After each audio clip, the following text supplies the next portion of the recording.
Hi students. अब हमारी जो सीरीज़ चली हुई है उसमें हमारा नेक्स्ट गेट है जो थर्ड बेसिक गेट है, that is not gate. First क्या था? Or gate, second and gate and third not gate. Not not इसको आप कैसे लिखोगे? N capital, O capital and T capital, not gate.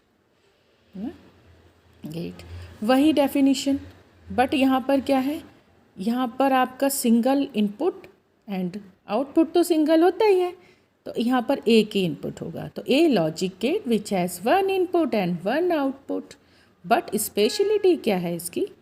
तो स्पेशलिटी इज़ दैट कि कुछ बच्चे ऐसे होते हैं कि उनको कुछ कहो, मम्मी पापा कुछ कहें तो उनको नो ही करनी होती है, ऑलवेज़ नो ही करनी होती है। अगर सीधा हमें सीधा करवाना हो तो बच्चे को उल्टा, छोटे छोटे बच्चे होते हैं ना, तो बच्चे को उल्टा कहना पड़ता है कि खाना खाओगे तो नहीं, खाना नहीं मिलेगा तो खाऊंगा। तो इसी तरीके से जो इनपुट दोगे उसका अपोज ही मिलेगा यहाँ पर, नॉट, है ना। नॉट मतलब इन्वर्ट, उल्टा करना, है ना। तो this means the speciality is not gate is that it इन्वर्ट्स the input signal, that is called not gate. Invert कर देता है इनपुट सिग्नल को। तो आपको इनपुट सिग्नल आपको पता ही है हम किस फॉर्म में देते हैं, हम 1 और 0 की फॉर्म में देते हैं। तो आपको अगर इनपुट यहाँ 1 दोगे तो 0 मिलेगा और 0 दोगे तो 1 मिलेगा। सिंबल इसका ये होता है लास्ट ट्राइंगल, और यहाँ पर छोटा सा सर्कल बना देते हैं। तो ये होता है आपका symbol of not gate. Then अब आपका जो बूलियन एक्सप्रेशन होता है, बूलियन एक्सप्रेशन क्या है? y इज इक्वल टू ए बार। ए बार मतलब आपका अब क्या हो जाएगा? इन्वर्ट हो जाएगा। तो ए इसको ऐसे भी रीड करते हैं, y equals not A, y equals not ए।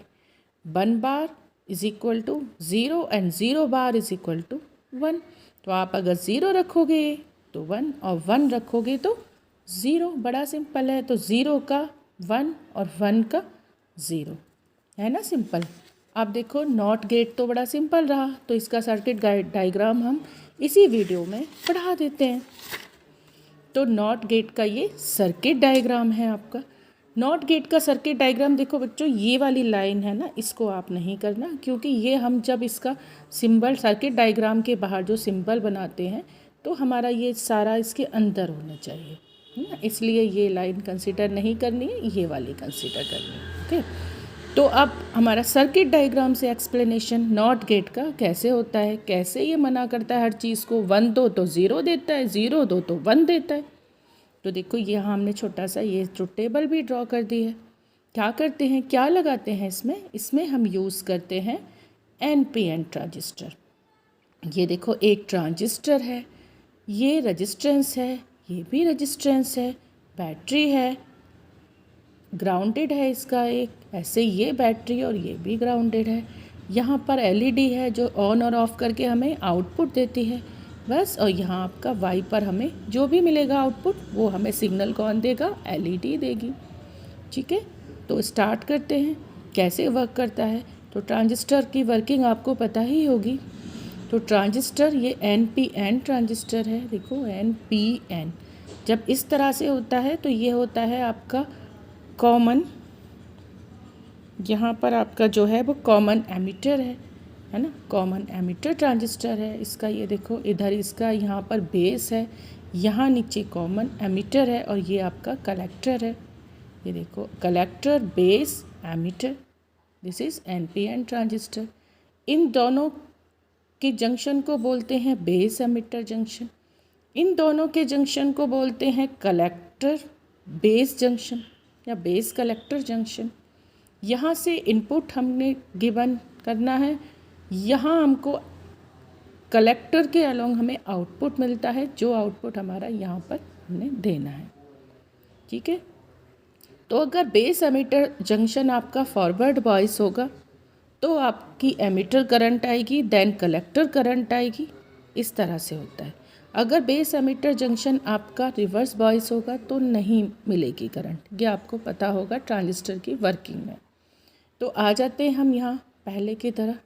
यहाँ एक ही इनपुट देना है ए इनपुट देना है। तो if A is zero, A is zero, जब ए ज़ीरो है तो बेस यहाँ पर ए को आपने क्या दिया, ज़ीरो मतलब ग्राउंडेड, मतलब ज़ीरो वोल्ट रखा, ज़ीरो वोल्ट रखा, नेगेटिव से कनेक्ट है। तो ये क्या बन गया, ये बेस एमीटर जंक्शन तो आपका फॉरवर्ड वॉइस तो हुआ नहीं। अगर ये आपने प्लस से कलेक्ट करना होता या 5 वोल्ट देना होता या 1 देना होता तो फॉरवर्ड वॉइस होता। तो बेस एमीटर जंक्शन तो काम करेगा नहीं क्योंकि आपने इसको 0 वोल्ट दे दिया। यहाँ से इसको 0 वोल्ट गया तो ये तो काम 0 वोल्ट गया।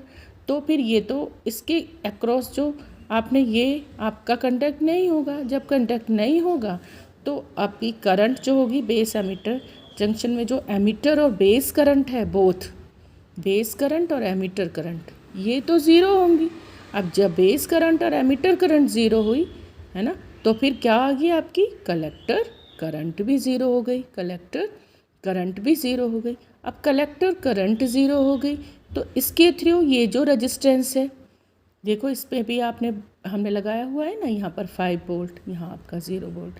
तो ये आपका क्या है, इसके अक्रॉस जब करंट ही पास नहीं हुई तो कोई वोल्टेज ड्रॉप नहीं हुआ, कोई भी वोल्टेज ड्रॉप जब नहीं हुआ इसके अक्रॉस, क्यों, क्योंकि यहाँ पर आपका क्या था, यहाँ पर हमने करंट ही नहीं पास हुई तो कोई वोल्टेज ड्रॉप नहीं हुआ। जब कोई भी वोल्टेज ड्रॉप नहीं हुआ तो यहाँ कितना है 5 वोल्ट, ये यहाँ तक आ गया, ये 5 वोल्ट यहाँ आ गया, ये यहाँ ट्रांसफ़र हो गया। ओके, सिंपल, वाई पर ट्रांसफ़र हो गया। और जब वाई पर ट्रांसफ़र हो गया तो आउटपुट हाई हो गया, आउटपुट हाई हो गया तो आपका एलईडी क्या हो गई, हमारी ऑन हो गई। तो देखो 0 मिला तो 1 आया, है ना। आपने यहाँ पर 0 दिया, बेस एमीटर जंक्शन आपका फॉरवर्ड वॉइस नहीं होगा, फॉरवर्ड वॉइस नहीं होगा तो आपकी कलेक्टर करंट 0 और एमीटर करंट एमीटर करंट 0 और बेस करंट 0। जब ये दोनों इनपुट करंट ही 0 है तो output current that is IC 0, IC 0। तो इसके नो वोल्टेज ड्रॉप, तो this voltage comes into this output, and output has 5 volt, that is level 1, that is output is high, so LED remains turn on, LED जल जाएगी। Okay, यही देखो हमने यहाँ पर है A0 बेस एमीटर जंक्शन पर 0 वोल्ट, करंट फ्लो नहीं हुई, कलेक्टर एमीटर करंट ये सारी 0, वोल्टेज ड्रॉप 0 नहीं, वोल्टेज ड्रॉप हुआ तो वोल्टेज पहुँच गया आउटपुट पर और आपका LED ऑन हो गया। सेकेंडली क्या है आपका, सेकेंडली हमने देना है A1, जब 1 देना है तो यहाँ पर आपका जब 1 देना है दैट इज़ आपने यहाँ पर 5 वोल्ट देना है, दैट इज़ आपका इनपुट आपकी बार हाई देना है, इनपुट आपका 5 वोल्ट दैट इज़ 1 देना है। जब 1 देना है तो ये वाला जंक्शन जो है बेस एमीटर जंक्शन, ये क्या बन गया आपका फॉरवर्ड वॉइस। जब ये फॉरवर्ड वॉइस हो गया बेस एमीटर जंक्शन तो आपकी, अब यहाँ से हम शो करा देते हैं ये फॉरवर्ड वॉइस, तो एमीटर करंट मिल गई, देन बेस करंट हो गई, कलेक्टर करंट, जब दोनों आपकी इनपुट करंट हो गई तो आउटपुट करंट मिल गई। तो हम इस तरीके से कि RB और RC को सेट कर देंगे कि ये करंट, इधर की करंट आपकी मैक्सिमम तो कलेक्टर करंट भी मैक्सिमम।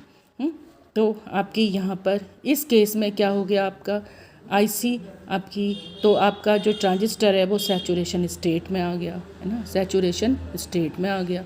जब सैचुरेशन स्टेट में आ गया मतलब कि ऑन हो गया ट्रांजिस्टर, वही फॉरवर्ड वॉइस में आ गया, करंट देने लग गया तो ट्रांजिस्टर सैचुरेशन स्टेट में आ गया, एक्टिव में आ गया। IC, अब IC जब आपको मिल गई तो IC जब मिल गई तो IC इसके थ्रू फ्लो होगी। देखो एक कलेक्टर है, IC इसके थ्रू फ्लो हो गई, IC RC, तो वोल्टेज ड्रॉप हो गया तो यहाँ पर वोल्टेज 0 हो गया, रिडक्शन ऑफ वोल्टेज 0 हो गया, यहाँ पर तो कोई वोल्टेज ही नहीं मिला।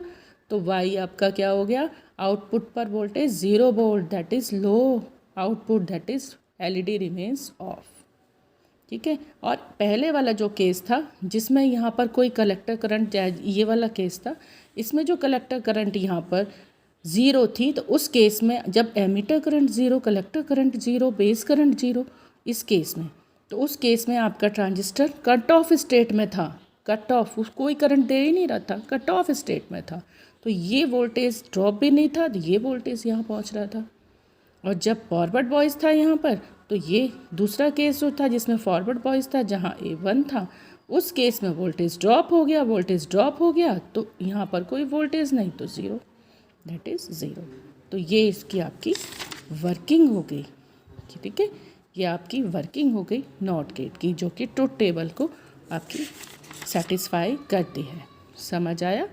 ठीक है, आप डिफरेंट समझ सकते हैं, इजी लैंग्वेज में आपको समझा दिया है। Thank you so much. Like and subscribe करना ना भूलें।